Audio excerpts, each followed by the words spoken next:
Em toda a história da humanidade, jamais houve um nome tão temido, tão misterioso e tão carregado de trevas quanto este: Anticristo. Não é apenas um nome, é um espírito, é uma figura profética e é, segundo a Igreja, um sinal apocalíptico que se levanta nos últimos tempos. Mas quem é o Anticristo? É um homem? É um sistema? Ou já está entre nós, invisível, operando nas sombras? Neste vídeo, à luz das Escrituras Sagradas, do Catecismo da Igreja Católica e das palavras de santos e doutores, vamos mergulhar na verdade profunda e muitas vezes esquecida, sobre aquele que virá para enganar, para seduzir, para dominar e, por fim, para ser esmagado por Cristo. O apóstolo João é o único a usar esse nome, Anticristo. Em sua primeira carta ele diz: Filhinhos, esta é a última hora. E assim como ouvistes que vem o Anticristo, muitos já apareceram. Por isso sabemos que é a última hora. 1 de João 2:18. A Bíblia nos alerta. Ele virá com a aparência de cordeiro, mas falará como dragão. Fará milagres, sinais, dominará a política, a cultura, a religião e seduzirá até mesmo os eleitos, se possível. A Igreja não se cala sobre esse mistério. O Catecismo, no parágrafo 675, nos diz: antes do advento de Cristo, a Igreja deverá passar por uma provação final que abalará a fé de numerosos fiéis. A perseguição que acompanha a sua peregrinação sobre a terra desvelará o mistério da iniquidade, sob a forma de uma impostura religiosa que proporcionará aos homens uma solução aparente aos seus problemas, à custa da apostasia da verdade. A figura do anticristo será a culminação dessa impostura. Não virá com violência no início, mas com doçura. Não atacará diretamente, mas seduzirá, encantará, conquistará os corações despreparados.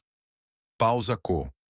Santo Irineu, bispo e mártir do século II, nos ensina: o anticristo tentará se sentar no templo de Deus como se fosse Deus e fará de tudo para ser adorado como Deus. Ele será a imagem invertida do Messias, o imitador perverso de Cristo.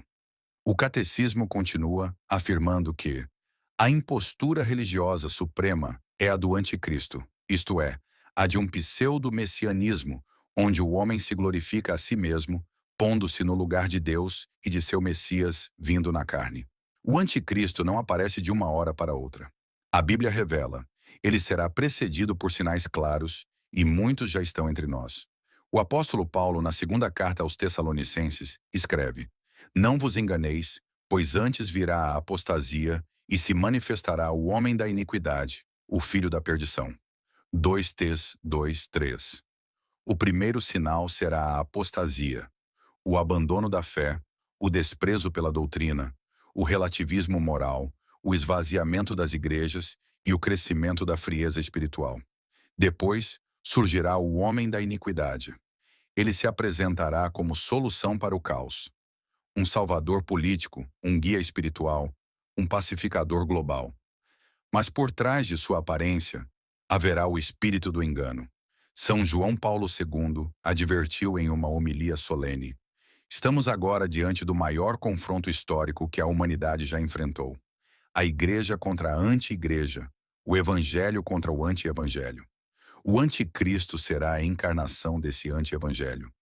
Ele fará sinais e prodígios para enganar, curará, unirá nações, promoverá uma religião única, falará de paz, mas será a paz sem cruz, a caridade sem Deus, a verdade sem Cristo. O catecismo reforça no parágrafo 676: o anticristo será um messianismo secularizado, falsamente redentor, onde o homem se glorifica e exclui Deus. Muitos perguntarão: a igreja reconhecerá o anticristo? Sim, a igreja verdadeira jamais o adorará, mas muitos se afastarão, seduzidos pelo discurso do bem-estar, sem conversão. Como disse Santa Faustina: veremos sinais no céu, e muitos não acreditarão, porque o coração deles estará fechado. São Pio X, ainda no início do século XX, via com clareza esse espírito se aproximando. Apostasia silenciosa, Cristo expulso das leis, das escolas, das famílias e um novo culto ao homem surgindo. A Igreja Católica continuará sendo perseguida. Sacerdotes fiéis serão caluniados e os fiéis chamados fanáticos. Mas Jesus advertiu: sereis odiados por todos por causa do meu nome. Mas quem perseverar até o fim será salvo. Mateus 10, 22. A missão dos católicos é resistir, pregar a verdade, rezar, vigiar e nunca, jamais negociar a fé. O tempo do anticristo é limitado.